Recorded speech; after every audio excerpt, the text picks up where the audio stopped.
दोस्तों, तो फाइनली वो दिन आ ही गया जिसका हम सब लंबे समय से इंतजार कर रहे थे। अमलेश नागेश और नागेश स्टूडियो वापस आ गए हैं और इस बार वो एक धमाकेदार फिल्म के साथ वापसी कर रहे हैं।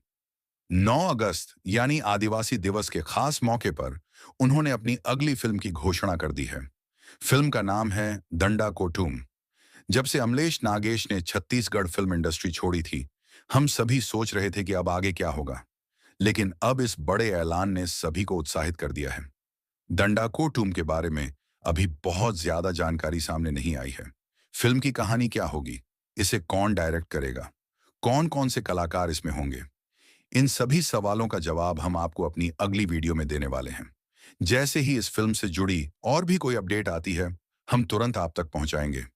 इसलिए हमारे चैनल को सब्सक्राइब करके बेल आइकॉन दबाना ना भूलें ताकि आप कोई भी अपडेट मिस ना करें।